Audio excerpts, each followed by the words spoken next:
রইল প্রেমের নিমন্ত্রণ পর্ব ২১ লিখেছেন ইউস্টা রিমু। রাত অনেকটাই গভীর হয়ে আসছে। আকাশ জুড়ে অসংখ্য তারা জ্বলছে। বাইরে হালকা বাতাস বইছে। এইরকম স্নিগ্ধ পরিবেশ বেলার খুব পছন্দ। একটু আগেই বাসায় ফিরেছে ওরা দুজন। নিজের ঘরে ঢুকেই বেলা বিছানার উপর শাড়ির প্যাকেটটা খুব যত্ন করে রাখলো। কয়েক সেকেন্ড শুধু তাকিয়েই রইল। ধীরে ধীরে প্যাকেটটা খুলতেই সাদা হালকা লাল রঙের শাড়িটা যেন পুরো ঘরটাকেই অন্যরকম আলোই দিল। বেলা দু হাতে শাড়িটা তুলে বুকের সঙ্গে জড়িয়ে ধরল। তার ঠোঁটের কোণে অজান্তে এক টুকরো হাসি ফুটে উঠল। মনে মনে শুধু একটাই কথা ঘুরপাক খাচ্ছে, তোর এটা খুব মানাবে। শায়েরের বলা ছোট্ট বাক্যটা বারবার কানে বাজতে থাকলো। ঠিক তখনই ফোনটা বেজে উঠল। কল ধরতেই ইরা বলে ওঠে, বেলা ঘুমিয়ে পড়েছিলি? ইরার কণ্ঠ শুনেই বেলা তাড়াতাড়ি ফোনটা বিছানা থেকে হাতে নিল। ভিডিও কলে ভেসে উঠল ইরার মুখ। শাড়ি কিনেছিস? বেলা হাসতে হাসতেই ক্যামেরার সামনে শাড়িটা মেলে ধরল। ইরা একদম চিৎকার করে উঠল, ইয়া আল্লাহ, এত সুন্দর! এটা কোথা থেকে কিনলি? বেলা একটু ইতস্তত করে বলল, মার্কেট থেকে। সেটা তো বুঝলাম, কিন্তু কার সঙ্গে গিয়েছিলি? তোর চয়েস এত সুন্দর কখনোই হবে না, আমার জানা আছে। বেলা থমকে গেল। মুখে লজ্জার আভা ছড়িয়ে পড়ল। ইরা বলল, আন্টির সঙ্গে। বেলা মাথা নাড়ল। তাহলে কিছুক্ষণ চুপ থেকে খুব আস্তে বলল, সায়র ভাইয়া নিয়ে গিয়েছিল। ইরা কয়েক সেকেন্ড চুপ থেকে হঠাৎ এমনভাবে হেসে উঠল যে বেলা আরও লজ্জায় লাল হয়ে গেল। আচ্ছা, তাই বল। তাই তো বলি, শাড়িটা এত সুন্দর কিভাবে? বেলা ভ্রু কুচকে বলল, কি বলতে চাইছিস? কিছু না, শুধু এটুকু বুঝলাম, স্যারের পছন্দ অসাধারণ। বেলা মুখ ফিরিয়ে জানালার দিকে তাকিয়ে বলে, উনি পছন্দ করেছেন শুধু, ভাই হিসেবে পছন্দ করে দিতে পারেন না? কথাটা মুখ থেকে বের হতেই নিজে চুপ করে গেল। ইরা দুষ্টুমি ভরা গলায় বলল, ওহ, তাহলে ব্যাপারটা অনেক দূর এগিয়েছে দেখি। ভাইয়া থেকে আবার ইরা, আচ্ছা আচ্ছা, আর বলবো না। তবে অনুষ্ঠানের দিন তোকে সবাই দেখে অবাক হয়ে যাবে। বেলা শুধু শুধু মুচকি হেসে রইল, কিন্তু মনের ভেতর অদ্ভুত এক অনুভূতি ছড়িয়ে পড়ল। অনেকদিন পর সে নিজেকে সত্যি সুখী মনে করছে। অন্যদিকে নিজের ঘরের বারান্দায় দাঁড়িয়ে আছে সায়র।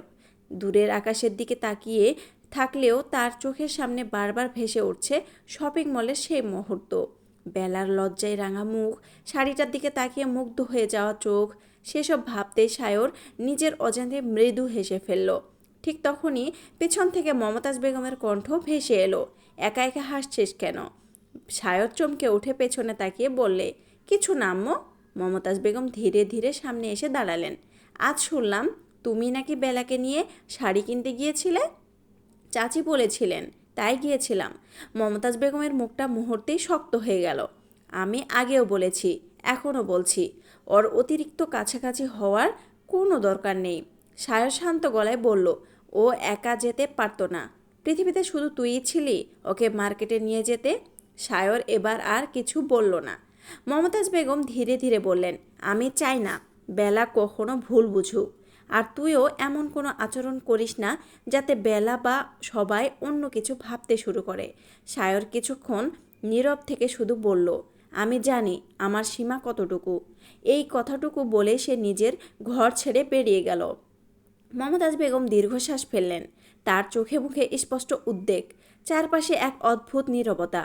আকাশ জুড়ে অসংখ্য তারা, মাঝখানে পূর্ণিমার চাঁদ। চাঁদের নরম আলো পুরো ছাদটাকে রূপালি আবরণে ঢেকে দিয়েছে।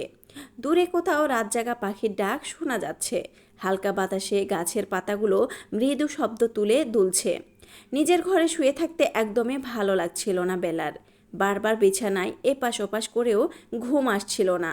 শেষমেশ ধীরে ধীরে দরজা খুলে ছাদের দিকে হাঁটল। ছাদে পা রাখতেই তার চোখ পড়ল রেলিংয়ের পাশে দাঁড়িয়ে থাকা একজন মানুষের দিকে। সায়র দু হাত পকেটে ঢুকিয়ে আকাশের দিকে তাকিয়ে দাঁড়িয়ে আছে। মনে হচ্ছে গভীর কোনো ভাবনায় ডুবে আছে। বেলা থমকে গেল। মুহূর্তের মধ্যে সিদ্ধান্ত নিয়ে ফেলল চুপচাপ নিচে নেমে যাবে। সে ঘুরে দাঁড়াতে পেছন থেকে ভেসে এলো পরিচিত কণ্ঠ, এই দাঁড়া। বেলার পা থেমে গেল, কিন্তু সে পেছনে ফিরল না। সায়র আবার বলল, আমাকে দেখেই পালিয়ে যাচ্ছিস নাকি? বেলা ধীরে ধীরে তাকালো। না, আমি ভাবলাম আপনি আছেন, তাই আর কি। তাই চলে যাবি? বেলা অপ্রস্তুত হয়ে মাথা নিচু করল।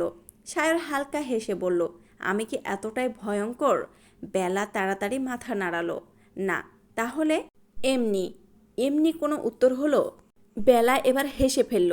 সে হাসিটুকু দেখে সায়রের ঠোঁটেও অল্প হাসি ফুটে উঠল।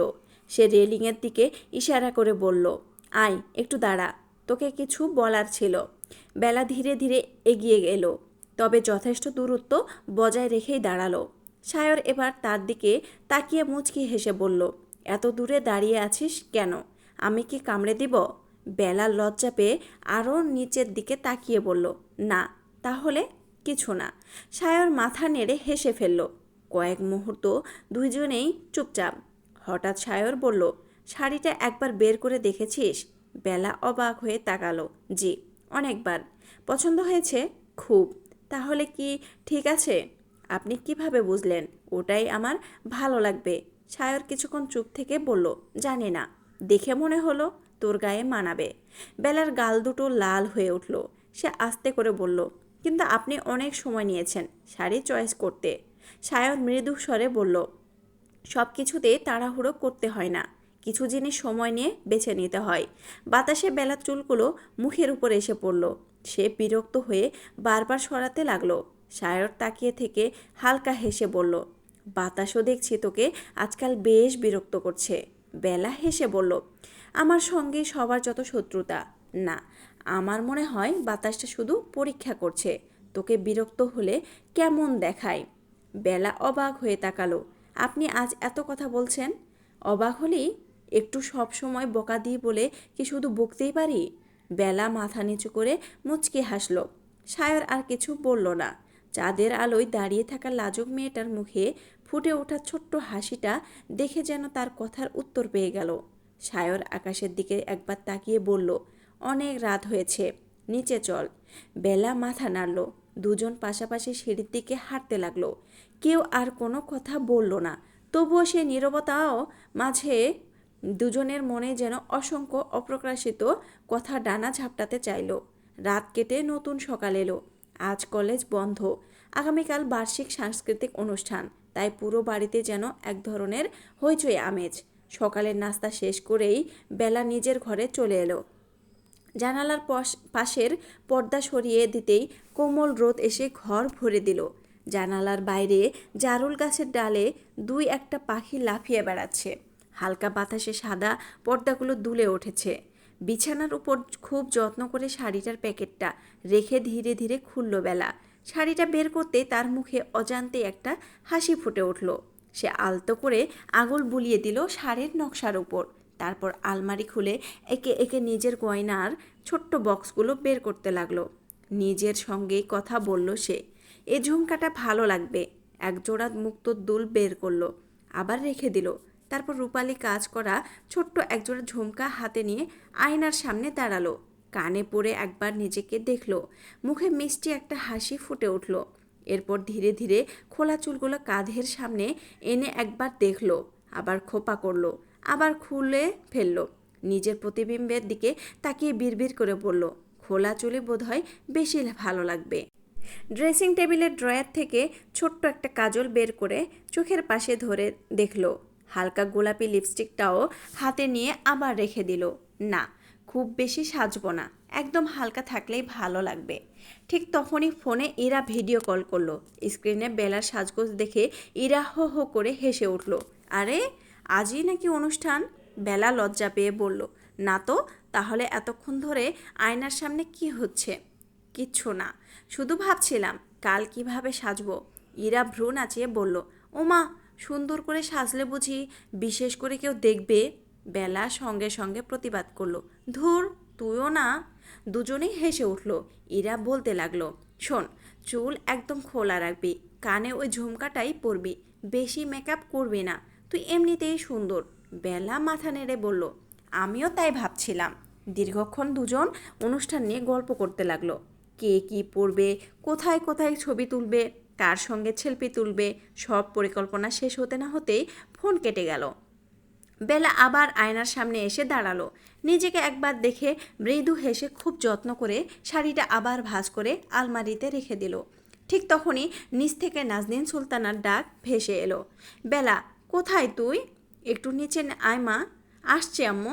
বেলা দ্রুত নিচে নেমে এলো। ডাইনিং টেবিলে তখন নাজনীন সুলতানা বিকেলের নাস্তা সাজিয়ে রাখছেন। রান্নাঘর থেকে গরম গরম পেঁয়াজু আর আলুর চপের ঘ্রাণ এসে আসছে। বাসার খানও অফিস থেকে ফিরেছেন। সোফায় বসে চা খেতে খেতে খবরের কাগজ দেখছেন। বিহান ফলের প্লেট হাতে নিয়ে বসে বেলাকে দেখে বলল, এই যে ম্যাডাম, কালকে তো দেখি একদম নায়িকা হওয়ার প্রস্তুতি চলছে। বেলা অবাক হয়ে বলল, কে বলল? তোর রুমে গিয়ে দেখলাম 5টা ঝুমকা, 3 জোড়া চুড়ি, ক্লিপ আর বিভিন্ন কসমেটিক্স বিছানার উপর সাজানো।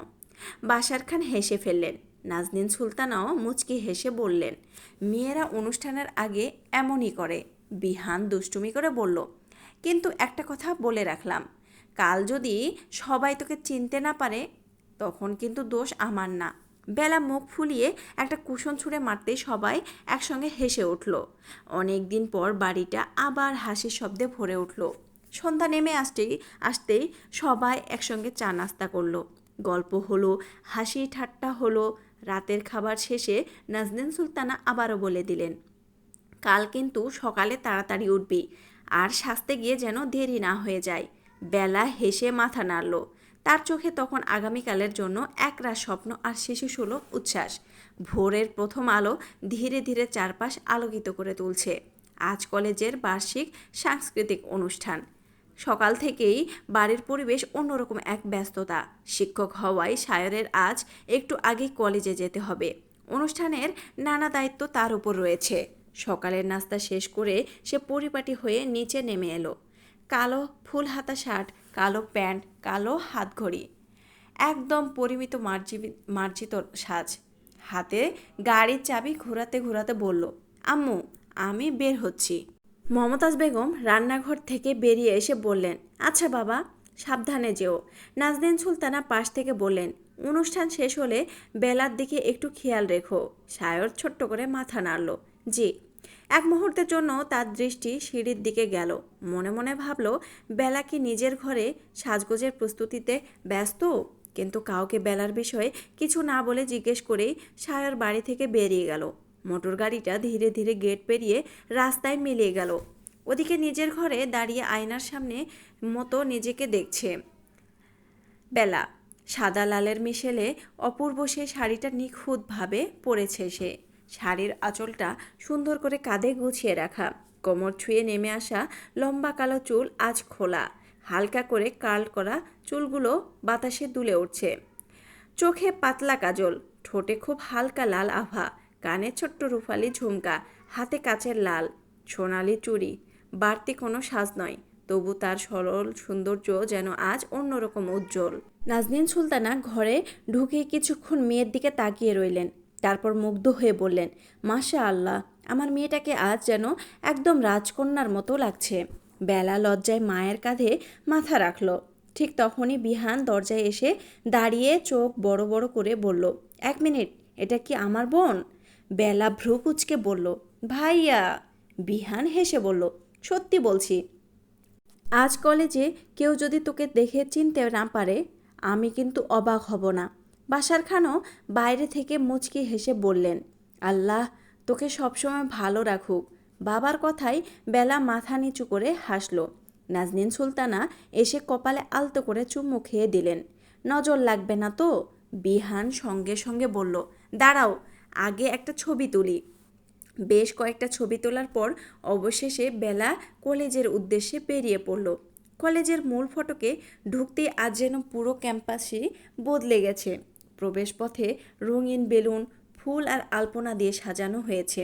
বড় বড় ব্যানারে লেখা, বার্ষিক সাংস্কৃতিক অনুষ্ঠান 2026। মাঠ জুড়ে ছোট ছোট স্টল, কোথাও ফুচকার দোকান, কোথাও ঝালমুড়ি, কোথাও আইসক্রিম। স্পিকারে হালকা রবীন্দ্রসঙ্গীত বাজছে। শিক্ষার্থীদের হাসি, গল্প, ছবি তোলা, সব মিলিয়ে পুরো ক্যাম্পাস প্রাণবন্ত হয়ে উঠেছে। বেলা চারিদিকে তাকিয়ে মুগ্ধ হয়ে গেল। ঠিক তখনই পেছন থেকে পরিচিত একটা চিৎকার, বেলা! ইরা দৌড়ে এসে জড়িয়ে ধরল তাকে। দুজনে কয়েক সেকেন্ড হেসেই বলল, ইরা একটু দূরে সরে দাঁড়িয়ে মাথা থেকে পা পর্যন্ত বেলাকে দেখে মুগ্ধ হয়ে হা করে ফেলল। ইয়া আল্লাহ, তুই এত সুন্দর কবে হলি? বেলা লজ্জা পেয়ে বলল, ধুর না, সত্যি বলছি, আজ তোকে দেখে মনে হচ্ছে সিনেমার নায়িকা। বেলা হাসতে হাসতে বলল, তুইও তো কম সুন্দর লাগছিস না। ইরা আজ হালকা নীল জামদানি শাড়ি পরেছে, কানে ঝুমকা, কানে গোজা সাদা ফুল। দুজন পাশাপাশি দাঁড়াতে আশেপাশের কয়েকজন ছাত্রী তাকিয়ে মুচকি হেসে ফেলল। বলল, তোমাদের দুজনকে দারুণ লাগছে। ইরা গর্ব করে বলল, জানি। বেলা হেসে তার হাতে আলতো একটা চিমটি কাটল। তারপর শুরু হলো দুজনের অবিরাম আড্ডা। কখনো তার পুরো ক্যাম্পাস ঘুরে দেখছে, কখনো ফুল দিয়ে সাজানো করিডোরে দাঁড়িয়ে ছবি তুলছে, কখনো একে অপরের শাড়ির আঁচল ঠিক করে দিচ্ছে, কখনো হাসতে হাসতে পুরোনো ক্লাসরুমের সামনে গিয়ে দাঁড়িয়ে স্কুল জীবনের গল্প করছে। একসময় তারা কলেজের বিশাল কৃষ্ণচূড়া গাছটার নিচে গিয়ে বসলো। হালকা বাতাসে লাল ফুলগুলো ঝরে পড়ছে। ইরা ফোন বের করে বলল, আয় আগে সেলফি। একটার পর একটা ছবি, কখনো হাসি, কখনো ভান করে রাগ, কখনো দুজন একসঙ্গে আকাশের দিকে তাকিয়ে পোজ, আবার কখনো হেসে ছবিটাই নষ্ট করে ফেলছে। ছবি তুলতে তুলতে ইরা হঠাৎ বলল, আজকে না আমাদের এত ছবি হবে যে রাতে বসে কোনটা আপলোড করব সেটাই বুঝতে পারবো না। বেলা হেসে উঠল, আগে অনুষ্ঠানটা হোক, তারপর দেখা যাবে। ইরা চোখ টিপে বলল, আর যদি কেউ আজ তোকে দেখে মুগ্ধ হয়ে যায়? বেলা ভান করে রাগ দেখালো। চুপ কর। দুজন আবারও হেসে উঠল। তারা বুঝতেই পারল না, কলেজ ভবনের দ্বিতীয় তলার বারান্দা থেকে একজোড়া তীক্ষ্ণ চোখ তাদের প্রতিটি মুহূর্ত গভীরভাবে লক্ষ্য করছে। চোখ দুটোর মালিক তানিয়া। তার ঠোঁটের কোণে ধীরে ধীরে ফুটে উঠল এক রহস্যময় হাসি। ঠিক তখনই অনুষ্ঠানের দায়িত্ব শেষ করে প্রধান ভবনের করিডোর দিয়ে হেঁটে আসছিল সায়র, হাতে কয়েকটা ফাইল, সঙ্গে আরও দুজন শিক্ষক। অনুষ্ঠান শুরুর আগে সব কিছু ঠিকঠাক আছে কি না সেটাই দেখে নিচ্ছিল সে। হাঁটতে হাঁটতে হঠাৎ তার দৃষ্টি থেমে গেল। কৃষ্ণচূড়া গাছের নিচে দাঁড়িয়ে আছে বেলা। সাদা লাল সোনালি রঙের শাড়িতে মোড়ানো সরল সৌন্দর্য যেন সকালের কোমল রোদের সঙ্গে একাকার হয়ে গেছে। হালকা বাতাসে তার খোলা চুলগুলো বারবার মুখের উপর এসে পড়ছে। এক হাতে আঁচল সামলে অন্য হাতে ইরার সঙ্গে গল্প করতে করতে প্রাণ খুলে হাসছে সে। সেই হাসিতে চোখ দুটো চিকচিক করছে। এক মুহূর্তের জন্য সায়রের চারপাশের সমস্ত শব্দ যেন মিলিয়ে গেল। ছাত্রছাত্রীদের কোলাহল, মাইকের ঘোষণা, অনুষ্ঠানের ব্যস্ততা, সব কিছুই যেন দূরে সরে গেল। তার দৃষ্টি শুধু একজনেরই উপর স্থির হয়ে রইল। অদ্ভুত এক শান্তি নিয়ে সে তাকিয়ে আছে। মনে পড়ে গেল সেদিন শাড়িটা হাতে নিয়ে তার বলা কথাটা, তোর এটা খুব মানাবে। আজ বুঝি সেই কথাটাই সত্যি হয়ে সামনে দাঁড়িয়ে আছে। না, তার ধারণার চেয়েও অনেক বেশি সুন্দর লাগছে বেলাকে। সায়রের ঠোঁটের কোণে অজান্তে এক টুকরো মুগ্ধ হাসি ফুটে উঠল। সে নিজেও বুঝতে পারল না কতক্ষণ ধরে এভাবে তাকিয়ে আছে। ঠিক তখনই পাশে থাকা একজন শিক্ষক মুচকি হেসে বললেন, সায়র সাহেব, কি দেখছেন এত মন দিয়ে? সায়র যেন হঠাৎ বাস্তবে ফিরে এলো। হালকা কেশে দৃষ্টি সরিয়ে নিয়ে স্বাভাবিক হওয়ার চেষ্টা করলো। কিছু না, অনুষ্ঠান ঠিকঠাক চলছে কিনা সেটাই দেখছিলাম। কথাটা বললেও নিজের মনকে সে বুঝাতে পারল না, কারণ তার চোখ আবারও অজান্তে বেলার দিকেই ফিরে গেল। ওদিকে ইরা গল্প করতে করতে হঠাৎ লক্ষ্য করলো দূরে দাঁড়িয়ে সায়র এদিকেই তাকিয়ে আছে। সে দুষ্টু হেসে বেলার কাঁধে আলতো ধাক্কা দিয়ে ফিসফিস করে বলল, এই কেউ তোকে কিন্তু খুব মন দিয়ে দেখছে। বেলা অবাক হয়ে বলল, কে? ইরা চোখের ইশারায় সামনে দেখালো। বেলা ধীরে ধীরে মুখ তুলে তাকাতেই তার চোখ গিয়ে আটকালো সায়রের চোখে। দুজনের চোখ এক হলো। 1 সেকেন্ড 2 সেকেন্ড সময় যেন থমকে দাঁড়ালো। বেলার বুকের ভেতরটা কেঁপে উঠল। লজ্জায় সে তাড়াতাড়ি চোখ নামিয়ে ফেলল। ঠোঁটের কোণে অজান্তে লাজুক একটু হাসি ফুটে উঠল। আর সায়র, সে শুধু নীরবে দাঁড়িয়ে রইল। তার চোখে আজ কোনো কঠোরতা নেই, ছিল শুধু গভীর নীরব এক মুগ্ধতা। যে মুগ্ধতার ভাষা হয়তো শব্দে বলা যায় না, শুধু চোখেই পড়ে। অনুষ্ঠান তখন পুরো দমে চলছে। পুরো কলেজ জুড়ে আনন্দের রেশ। অডিটোরিয়ামে ভিতর গান চলছে, বাইরে কেউ ছবি তুলছে, কেউ বন্ধুদের সঙ্গে গল্পে ব্যস্ত। চারদিকে এত মানুষের ভিড় যে কে কোথায় যাচ্ছে সেদিকে কারো তেমন খেয়াল নেই। এই সুযোগটার অপেক্ষাতেই ছিল তানিয়া। দূরে দাঁড়িয়ে সে বেলা আর ইরার দিকে তীক্ষ্ণ দৃষ্টিতে তাকিয়ে রইল। তারপর খুব আস্তে নিজের 2 বান্ধবীর কাছে গিয়ে বলল, সব কিছু ঠিকঠাক তো? একজন মাথা নেড়ে বলল, হ্যাঁ, যেভাবে বলেছিস সেভাবেই হবে।